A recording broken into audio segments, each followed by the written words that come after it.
That sounds great. So, thank you very much to both of you for being here. So, ladies and gentlemen, I think you'll agree that we have seen some very exciting projects in the two film trailers. They can make even me feel optimistic. Sometimes I find that hard right now with all the worrying headlines, the negative headlines, climate change, fires in the Amazon, the Arctic is melting, extreme weather. Even here in Germany we're having trouble getting enough water for the crops and the trees. And isn't it great to see something that gives us a message of hope? So I'm sure we're very keen to hear from both of our speakers a little bit more about that. I'd like to start with Tony. Tony, and ask you, how did you first get the idea of greening areas that looked anything but green in the first place? Yeah. Thank you. I don't know where it came from, but I can distinctly remember every Sunday after lunch, our parents piled us children into the car and we drove 30 kilometres to the next city where my grandparents lived. And on the way, there was a certain point where you come up to a rise, and then the country opened out, and then bang, straight in front of your eyes is this bare mountain range. And I was on that hill in my mind's eye, in my gumboots, shovel in hand, and I was planting trees, and wondering why on earth, what possessed those farmers to take out every tree? Don't they know that trees are necessary? So that's when it started. And at the beginning, did people think you were a bit mad?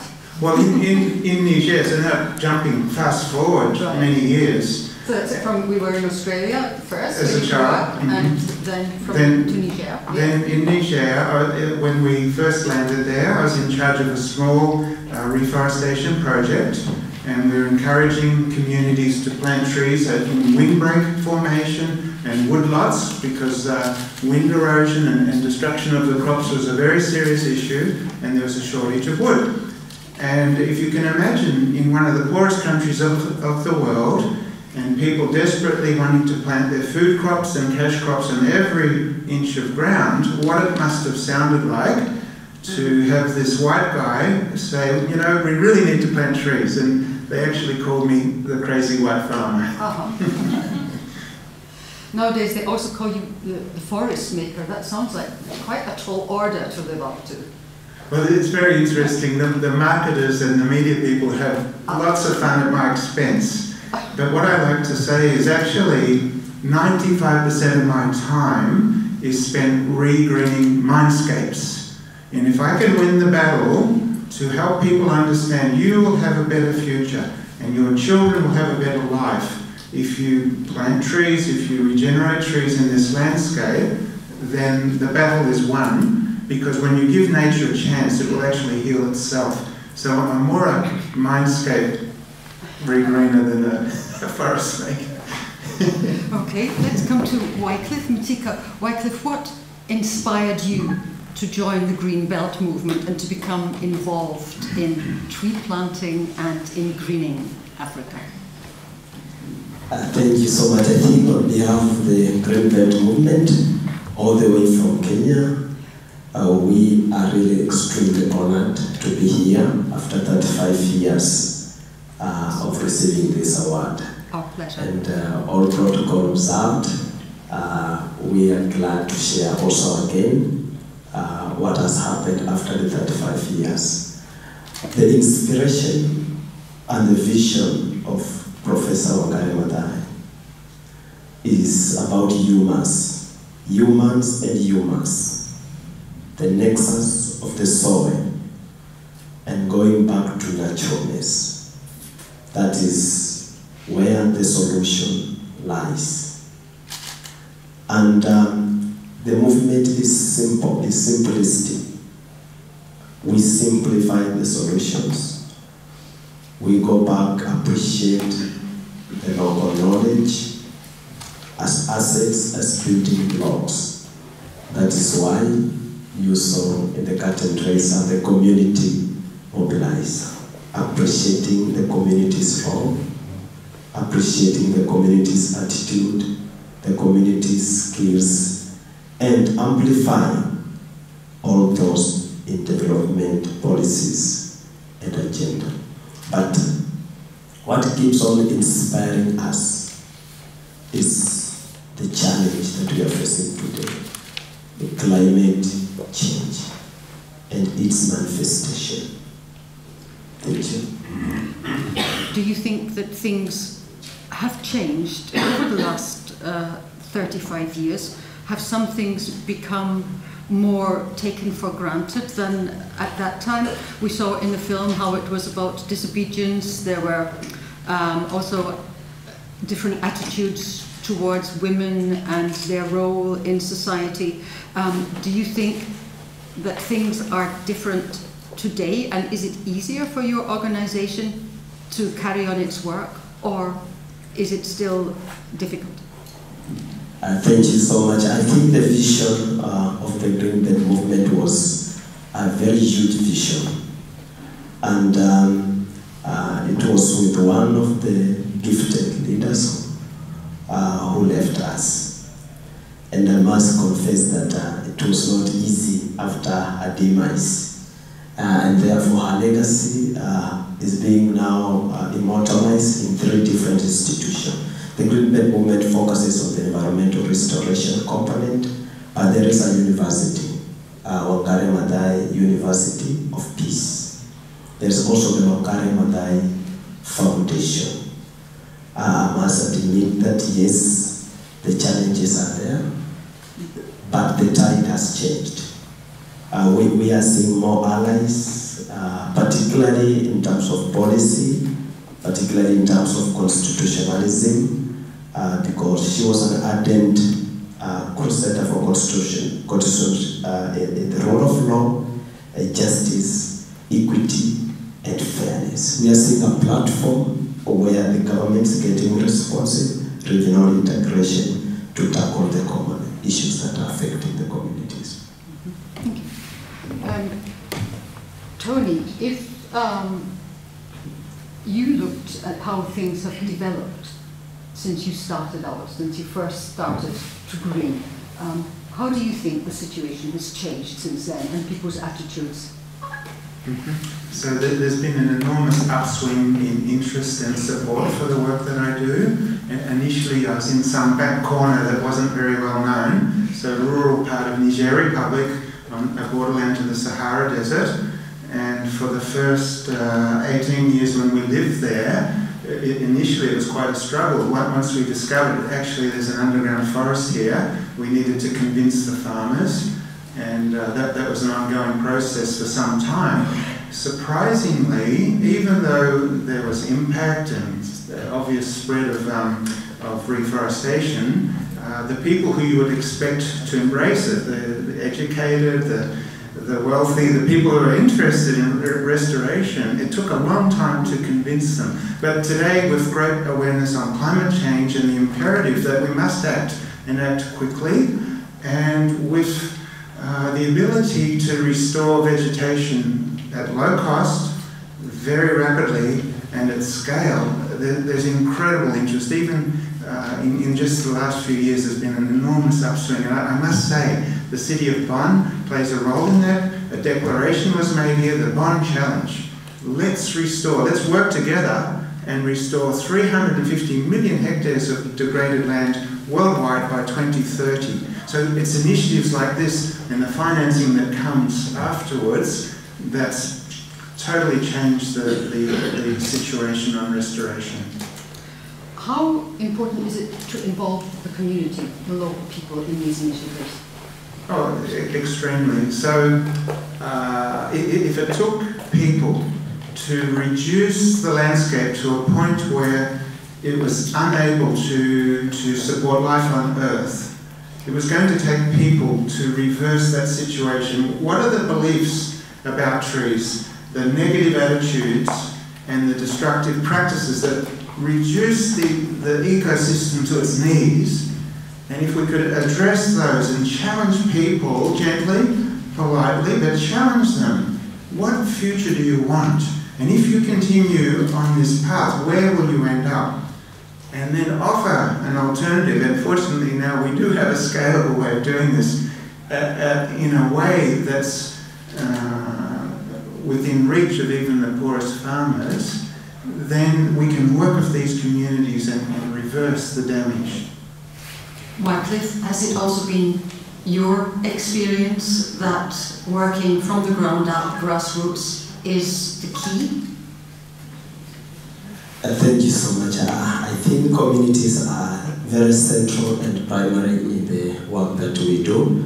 And within our philosophy, we strongly believe that we need to build consciousness as a precondition to environmental action. And we had a theory of change where we are looking at if communities are able to understand the fundamental linkages between their action, then they are able to master energies and take corrective actions. In the work that we do, we invest so much in knowledge and sensitization, where solutions are planted in the mind, solutions are planted in the heart, and we look across the entire strata of the community. We look at the youth, we look at the women, we look at the men, we look at structures like are there councils, are there elderly, and what are the traditional values, what are the values that they cherish that help in the restoration, and again also in improving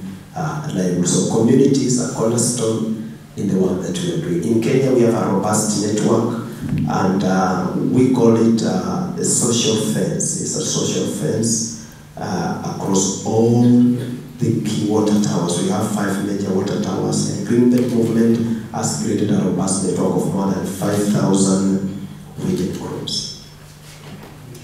Now, at the same time, the local is very important, the grassroots communities, but just recently, tree planting has become in. It has been very much at the center of the media, the idea being that we could save the climate, we have to plant trees globally everywhere to try to absorb our greenhouse gas emissions and so on. But how does all that fit? Or how do you feel when you hear that and compare it with your local initiatives? How do they fit together? Do they fit together?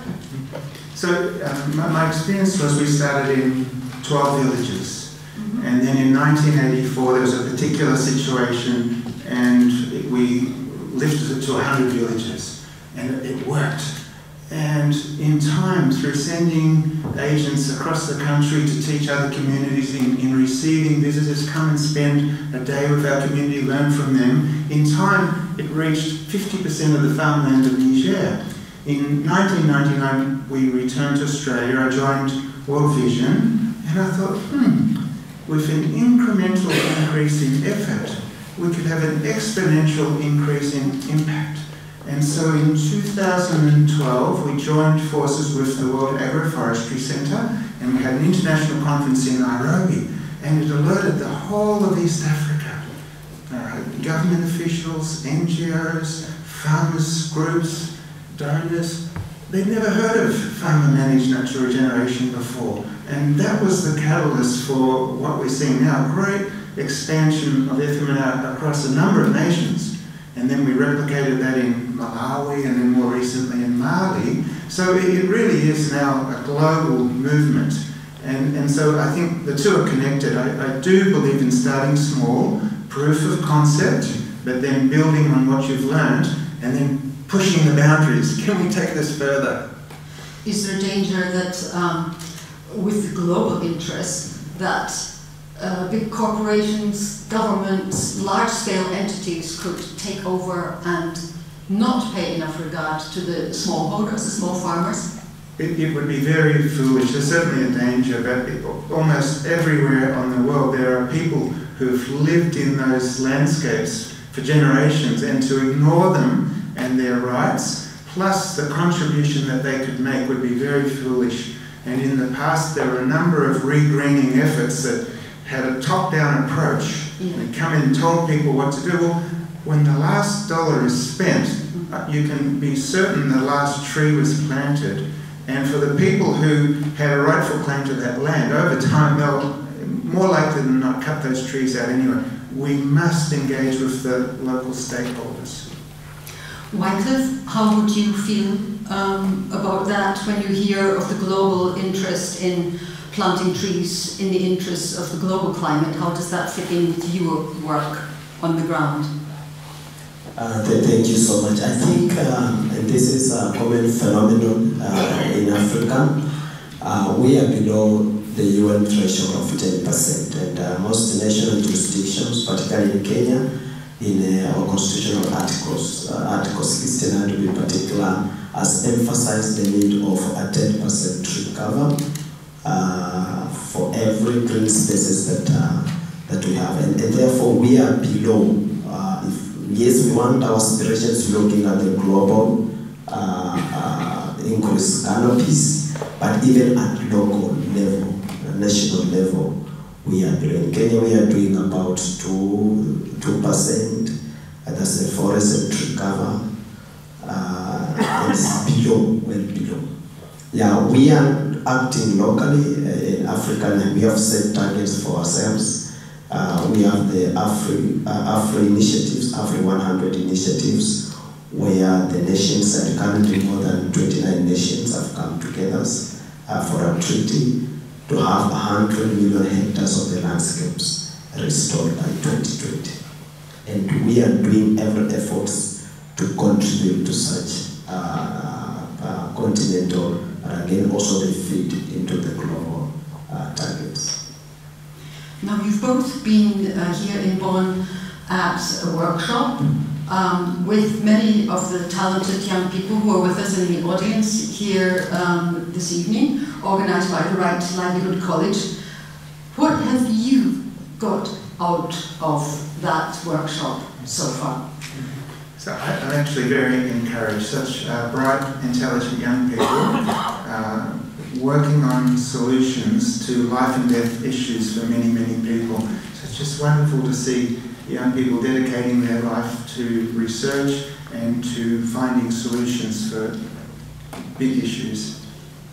Did it give you any particular impetus, or what are you going to take back from it? Well, I think what I've always been aware and even engaged with young people, it's even more important, I think, than before, because they are the future. And we're moving on, like it or not, but it's the young people that are going to carry the weight of the problems they inherit. So I think we need to really listen to young people. We need to give them space and encourage them in what we're doing. And along those lines, what Fridays for the Future are doing is very, very important. Wycliffe, how have you experienced the workshop? What have you taken out of it over the past 2 days so far? Quite inspiring, looking at energetic and enthusiastic young people, looking for solutions but in a simple way, but also appreciating the fact that there are still challenges in terms of food and forestry, and we need to do more. I must confess, the work that we do is science-driven and knowledge-driven, and the practicing laureates, we are very happy to come and get feedback from them. Tell them these are the gaps, and this is not working.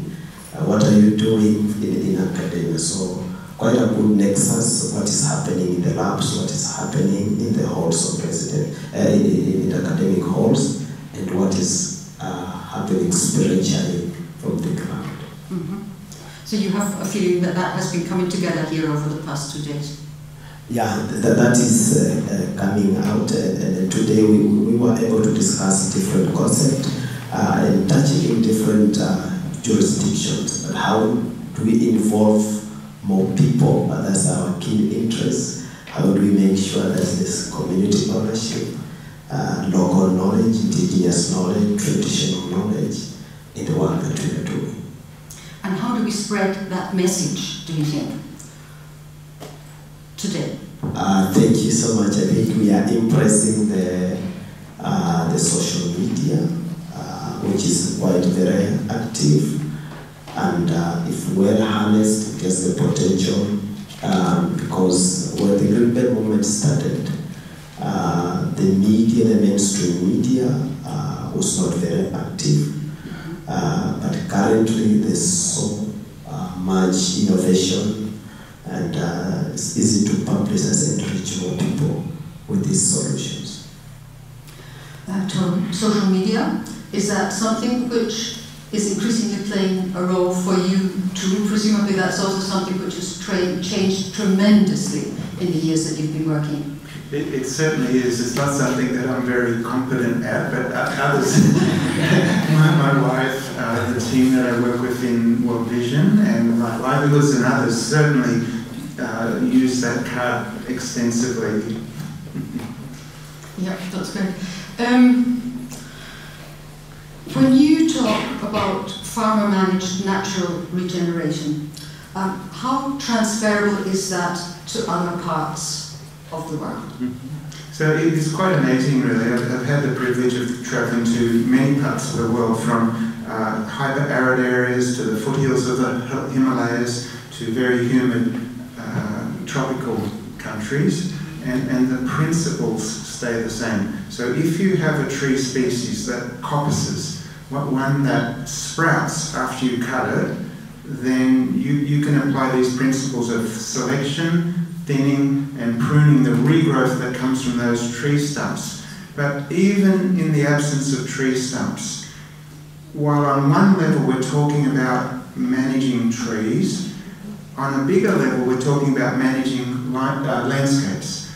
And if we change our destructive practices, the extensive and repetitive use of fire, the complete removal of woody biomass year after year after year, the ploughing of every square inch of farmland, and the constant stocking and overgrazing of land, if we modify those behaviours, it gives nature wriggle room to resprout. Very often there are latent seeds in the ground, but we've found that even in the absence of seed, if you make those changes to behaviour, nature itself, through the wind, through water, through birds and animals, nature itself will bring those seeds in, and they'll find a favourable environment for germination and growth. It's exciting. It's very exciting, yes.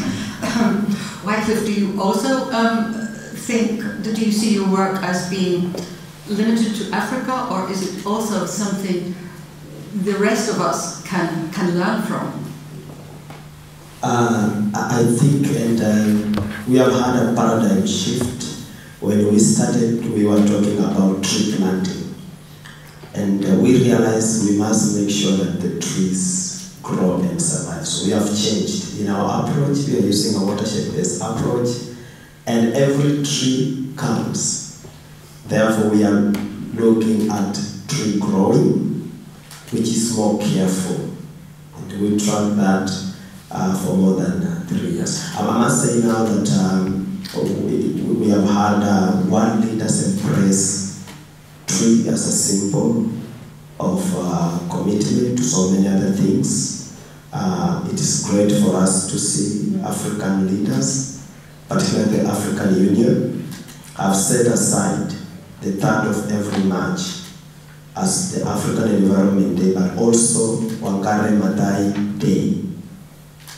Every year, this year we celebrated with the First Lady, and we build more consciousness about the ills, about the challenges, about any phenomenon that is changing, that we need to find solutions. We must, I must admit that yes, the model and the work of Professor Wangari Maathai in different jurisdictions is being emulated and is being immortalized. So not only Kenyan, not only African, but we have received tremendous support, including here in the Bonn city, the German government, IKI, BMZ, BMU, also supporting the work that we are doing. Thank you. Then I think it's time to open our questions to the floor. So I would invite you if you just raise your hand if you have a question. We'll bring you a hand mic. I will collect some questions. And if you could just introduce yourself very briefly in one sentence before you put your question, that would be great. You will be, this is being recorded, it's being broadcast live on the internet and also recorded there, but your face will not be visible because the cameras are pointing this way, but your voice and your question will be heard. Can I borrow your mic? Bring it back. Yeah. I hope I haven't put you off by mentioning the internet. There we go. Yes, gentleman at the back, thank you. My name is Leo van der Vlist. I'm in the board of RLC International for a Stewardship Council. My question is, what is mostly needed to scale this up globally? Okay, thank you. Do we have any other questions? Yes. I'm Elizabeth from Bonn. My question goes to Mr. Tony.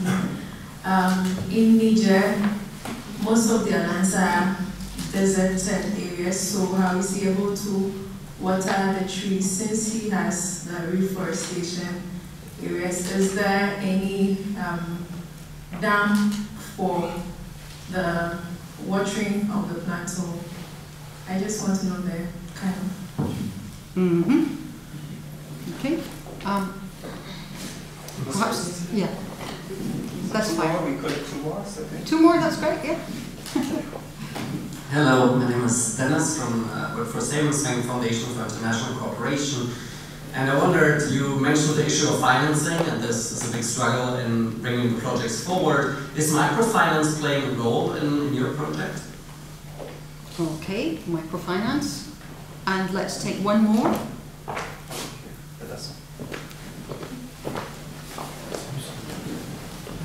Hello, Jacob Dex from the European Forest Institute. You mentioned that this technique works with tree species that coppice easily. And if you have these tools, I suppose that they originate from either browsing too much or from harvesting firewood. So how do you, after pruning the trees, how do you protect them from further browsing or from use for fuel? Sorry, what do you mean by browsing?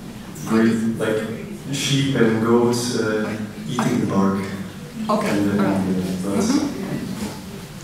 Then, let's start with the first one. What do we need to scale this up globally? What is the biggest thing that we need? I would say the will. The will. The money's there. There's plenty of money in the world. The techniques are there. We just need the will. Wycliffe? If it were that easy, that would be great. Well, let me add to that. In Niger, once we released this idea, and I wasn't planting trees or regenerating trees, I was releasing an idea. Once it took root in people's minds, it spread at a rate of 250,000 hectares per year for 20 years. 5 million hectares, 200 million trees, just because of an idea. And that's why I say all we need is the will. Wycliffe, do you see that similarly, or? I think with commitments, particularly political goodwill, scaling up is very easy. I think we are seeing targets being set at the continental level. That gives more a structured approach because we must also monitor and evaluate the Bonn challenge. We said by 2020 we want to do 150 million hectares. How much time is remaining? We are talking about next year, so we re-evaluate. There's also the target of 2030. So the scaling up, I think, with the institutionalization, we'll be able to see an increased activity in terms of the work that we are doing in forestation and landscape restoration. Thank you. Then to the question of watering in Niger or similar regions, where does the water come from was the question? Yeah, there's an interesting concept that we don't believe what we see what we believe. And many of these so-called desert landscapes in reality are altered landscapes. So in the distant past or even in the near past, they were forested. And in many cases, those forests still exist, but they're underground. We never watered a single tree because many of these tree stumps already have mature, very extensive root systems reaching groundwater, soil moisture, nutrients. They have stored sugars. And really, I come back to that issue. It's a matter of behaviour change. If we allow those trees to grow, nature is self-healing. It knows how to do it if we will allow it. So we didn't have to water. Okay, then let's come to the issue of finance, microfinancing. Does that play a role? Wycliffe?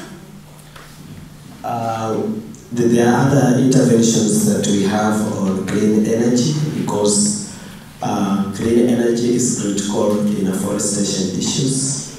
When we adopt better cooking technologies, it's equated to saving more trees in the landscape, but it's also promoted as a health product.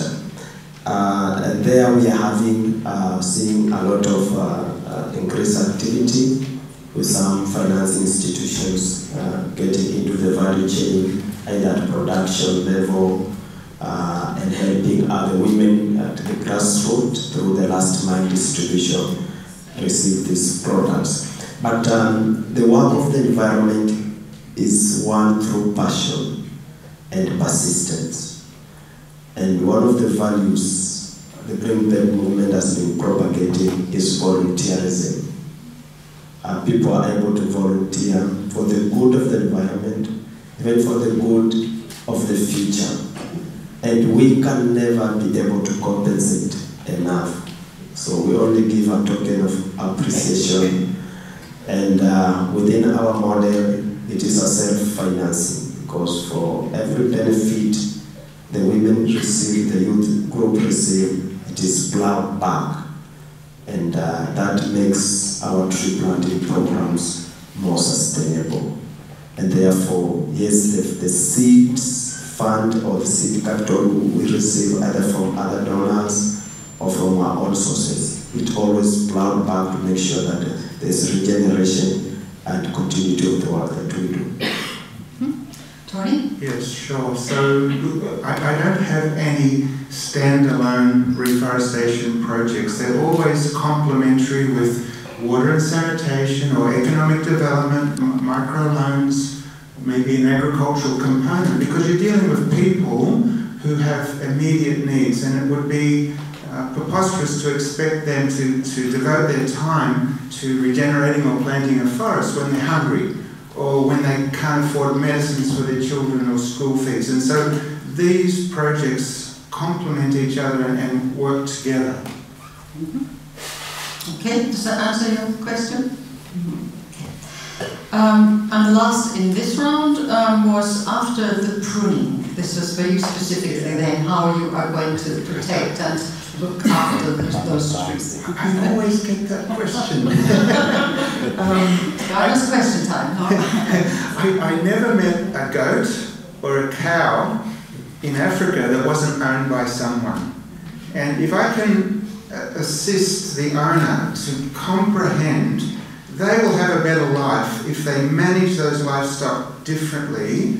Then they know very well whether they will tether their animals and cut and carry the forage, or whether they will choose to graze in another location while the trees are still vulnerable.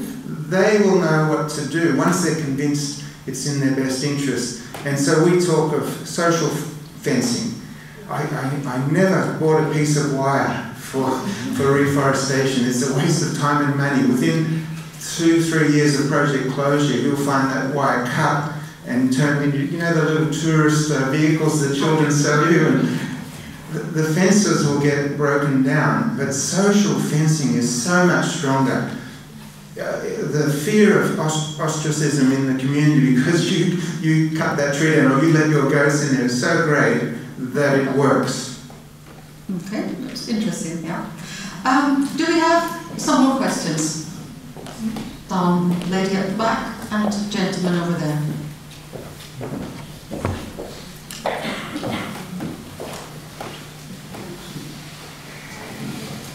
Well, I come from South America. So I would like to know a little bit about the forest conditions, in which area are you working? So were you working with what kind of forest type that was? And for your project of reforestation and restoration, how many species did you use?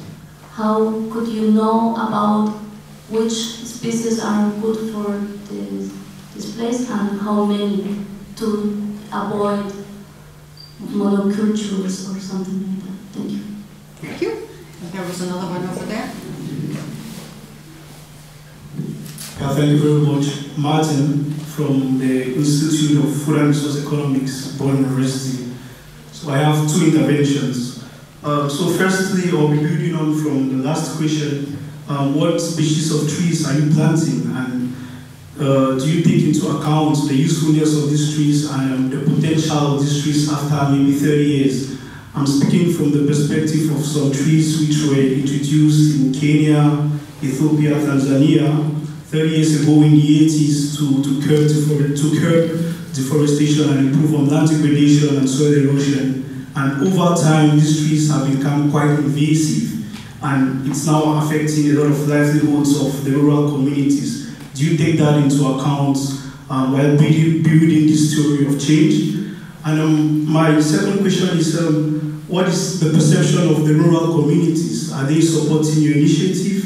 And if yes, why are they supporting the initiative? Are they doing it for the protection of the environment, which you are seeing? Are they supporting your plans, or are they seeing your initiative just to improve their livelihoods? By their livelihoods, I mean cutting down the trees in no time again and selling for fuelwood. And as an addition to this, what is the role of most governments? Like someone asked the question of scaling up this initiative. So what is the role of the government in bringing forth your initiatives across? Thank you. Okay, thank you. Do we have some more questions? Yeah. Here, please.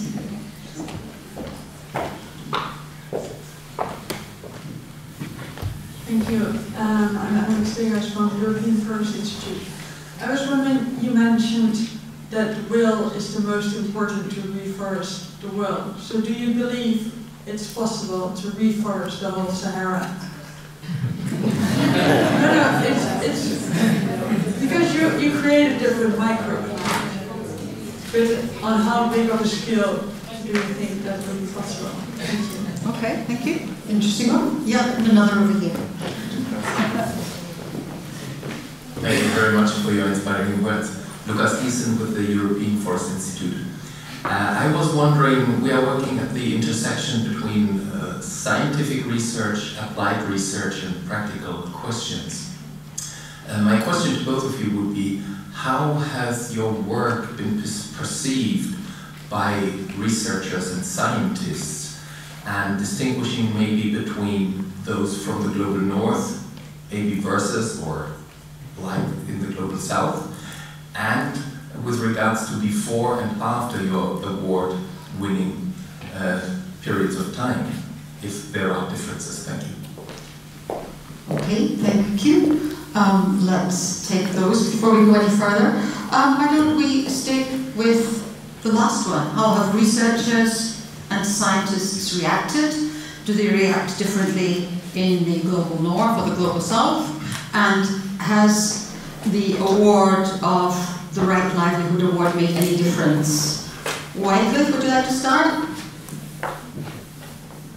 Thank you so much. Knowledge is power, and knowledge is good. For the work of the Green Movement, we have had to incorporate technology to disseminate, to document our best practices for intersharing. We are using GIS.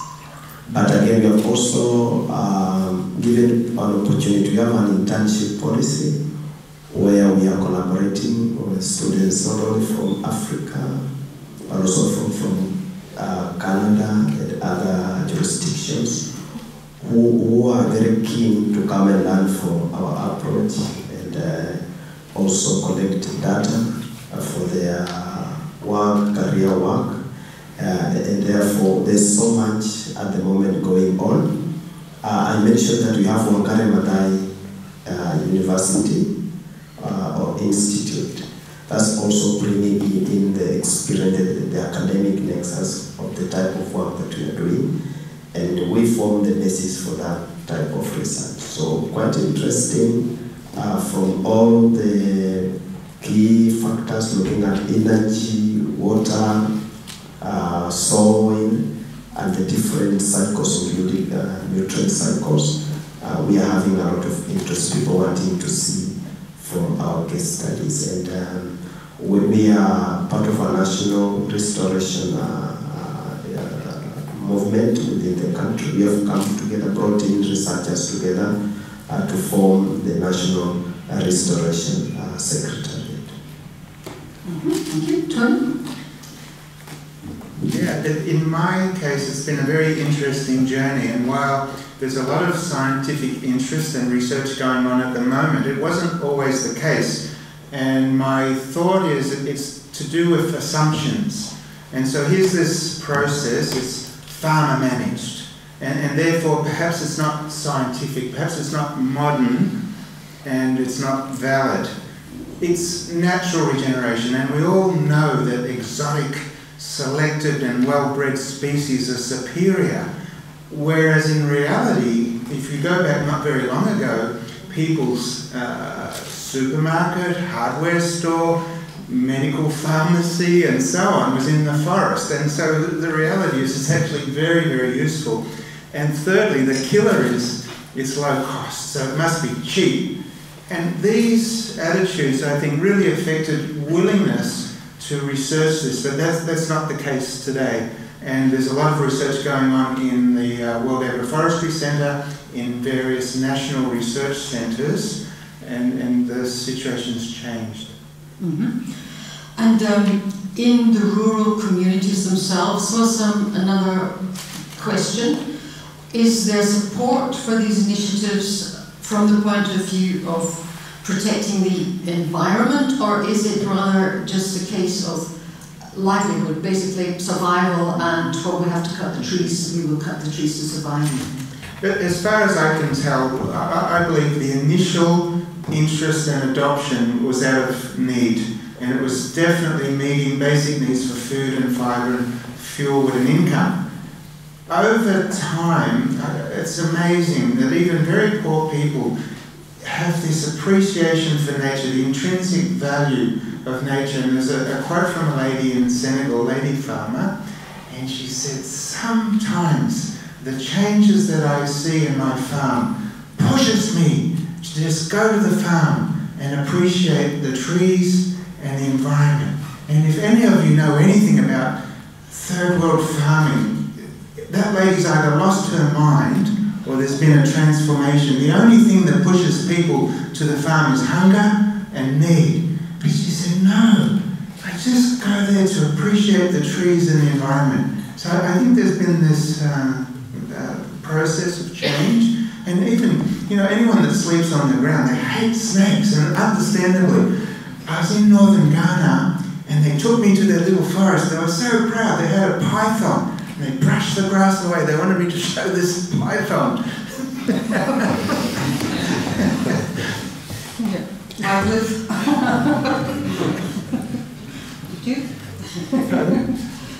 How did you react to the python? Oh, well, pythons are pretty slow-moving. I was okay with it. Okay, yes, Wycliffe. I wanted to comment on a question on species. I think it is quite critical in the work that we are doing because we have an objective of restoring the indigenous forest, naturalness, habitats, because this enhance biodiversity.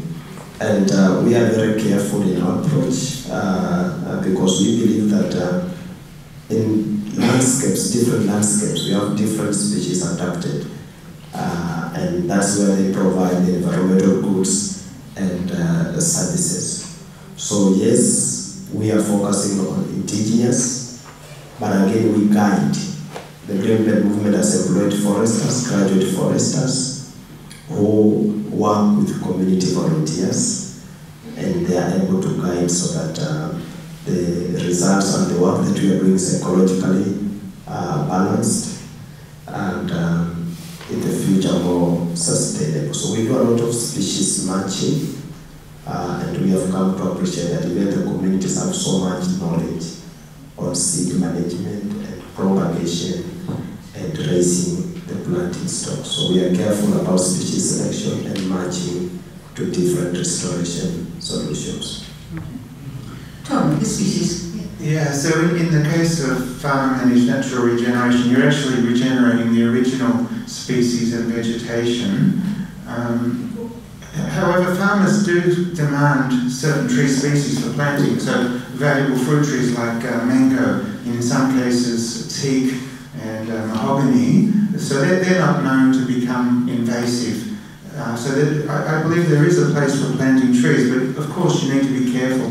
It's very interesting to me. One of the weedy species that's taken over thousands of hectares in East Africa is the very thorny mesquite, Prosopis juliflora, and it's become an absolute nuisance. If you apply the same principles of thinning and pruning and managing that growth, you can simultaneously profit from what you harvest, so charcoal, fuel wood, even building poles. You can have beekeeping industry because they're very good flowers. You can convert the pods to livestock fodder. So as you manage it, you can actually make money of it and even use it to restore the original vegetation, whereby in a step-by-step process you gradually eradicate it through over-harvesting and encourage the natural vegetation to come back. Sounds like a win-win. Yeah, well, you know, you won't beat it. Even in the US, where it's a pest, they spend something like $20 million a year on spraying it and bulldozing it, and it's still there. Better to work with the thing, it's already there. And how can we benefit while we gradually phase it out? Right, yeah. And then let's come to the big question. Can we reforest the Sahara? Is it just a question of where there's a will, there's a way? And also to the issue of what we do to the microclimate when we turn dry lands into forests. Tony? Yeah. So I have a rule of thumb that if there was a forest there in the past, theoretically you should be able to restore one. I wouldn't bet that I could reforest the whole of the Sahara, but it's simply amazing in what appears to be pure sand and endless waste, what's there. And if you Google even the rural areas of Abu Dhabi, Dubai, which receive less than 100 millimeters of rain, Jordan in the south, there's these little bushes that look exactly like the bushes that I came across in Niger 30, 40 years ago. And if you were to investigate, maybe some of those bushes are trees. And I've gone, some of them are trees. I've been in southern Jordan, I've been in those rural areas. So parts of the Sahara at least, if you had the buy-in of the people who utilise that land, so there's still grazing, there's still cutting for fuel wood and perhaps timber, if you had their will and their understanding, theoretically you could restore it. And very, very interesting, one of my heroes, have you ever heard of Richard St. Barbie Baker? He was an Englishman in the Colonial Forest Service, and he wrote a book called Sahara Conquest, and they traversed in 1924, traversed from Algeria through to Niger, and in the middle of the desert, Tamanrasset, which today there's hardly a tree in sight, on the edge of the city, it might have been a town back then, there were chips of wood from the cutting of trees. And so I've never been to Tamanrasset, but if those stumps are still alive, they have the potential to regenerate. Wycliffe? Thank you. I think as I answer that question, I think also as one of the respondents who want to know the different types of forests, particularly in Africa and Kenya. There are major 4 types of forest, but in Kenya we have about 3 that are more predominant. We have in the 10 types of forest based on altitude. There are also the lowland forest, but also there are also forests that we call trust forests that are under different types of management.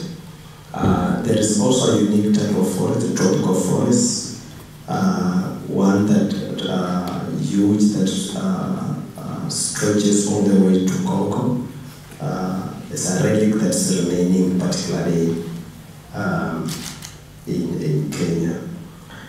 What is the magnitude? What are we talking about when we say, can we restore sub-Saharan or sub-Saharan East Africa? 1.96 billion hectares. This is the area we are looking at. And that comprises about 30% of all the drylands. This is the area in Africa that we are talking to in green. We are thinking, yes, it's a monumental task, but with proper technologies, mobilization, and zoning, I think we can contribute to mitigate the spread of the desert. Those of us who have been on the internet, at least every year, we are told Sahara is increasing by 6%. Therefore, it's a concern for the leaders and the communities to do something. And one of the solutions is tree planting and tree growing. Could I address the microenvironment question? So it's very, very interesting, and there's strong evidence that, particularly in the path of certain jet streams that carry humid air from the oceans, if you have trees and an uneven surface that increases the turbulence and helps cloud formation and rainfall, you can progressively increase rainfall further inland. What we notice in Niger is this transition from a vicious cycle of degradation and poverty causing greater degradation as people try to survive into a virtuous cycle.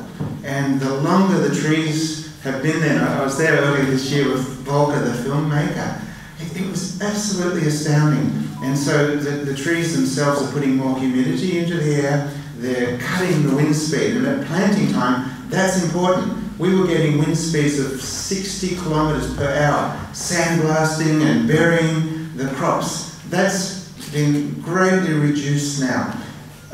More organic matter on the soil. If the people value the trees, they're going to stop burning. And that's what they've done in much of Niger. So there's more organic matter.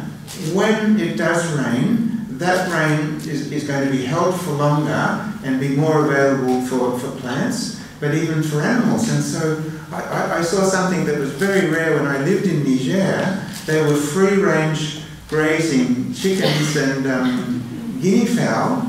Because there was the organic trash on the surface of the ground, termites were coming up to eat that, and there was a food source for the chickens. But there's a whole lot of other implications. The termites dig tunnels down to where there's more moisture, and they bring that humidity up too. So there's this kind of virtuous cycle of improvement. Now, I don't know what the limits to that are, how much can you improve and how far into the desert, but there's enough evidence there that we should try pushing it as far as we can. Thank you very much. Both of you, our time is just about running out. I'd just like to ask one question to each of you to give you an opportunity to sum up before we move on to continue informally next door over a glass of wine if you would like to talk to our experts then you will be very welcome to do that. But first, I recently interviewed Inga Anderson, the new head of UNEP, the UN Environment Programme, based in Nairobi, and she suggested to me that Africa could become an example for the rest of the world. She said they can leapfrog the polluting age and help change our economic model, so building a more sustainable society. So do you see that, and can the global north perhaps learn something from farmers in Africa when it comes to greening drylands, and even, as we saw in one of the film trailers, could Africa feed the world? I definitely think so. So in the case of Wangari Maathai, she's an example to the world. She's inspired, Trees for the Future, and many other movements around the world. The Niger example has stimulated much interest in other countries, and people are picking this up, even because it's so intuitive and very simple method. They just need to hear about it, read the basics, and they do it.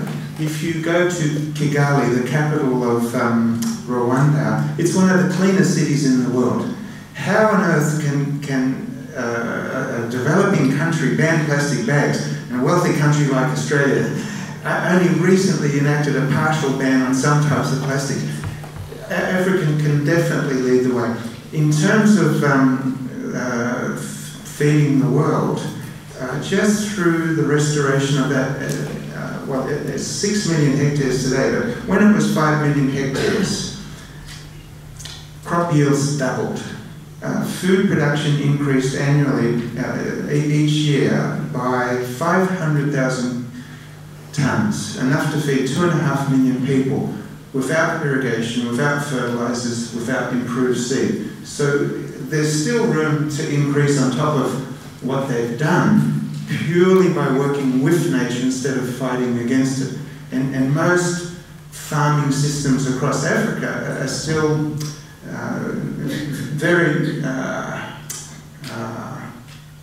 they're not highly productive because they're not working with nature, and alternatively, they're not working with modern science either. So there's enormous potential to grow much, much more food without destroying the forest. Wycliffe? I think there is hope for the future, just to echo the theme of this workshop, Greening the Future for Sustainable Agriculture and also dryland forestry. We believe that we are having a generation that is more informed with the right tools and knowledge to implement some of the interventions. We have seen, I think, with the last 2 days, what our researchers and academics are doing. This is powerful. This will be the game changer with the technologies and with the right leadership. I appreciate the Deputy Mayor who is here. In our country, Kenya, we are having county governments, but not so much passionate the way Bonn is driving restoration. And we believe with the right policies, with different jurisdictions, we'll be able to move closer. Feeding the world, that is one of the puzzles. Because I think in other continents we are talking about food sovereignty, food security, nutritional security, but from the images you see from Africa, I think we are not there. Our factors are different. Perhaps we look at meal security, as most of the population there don't have the access to the nutritious food. So in terms of conservation, yes, but in terms of food, we need to do more to encourage production. All right, Tony Rinaudo and Wycliffe Matika, thank you very much for a very stimulating evening.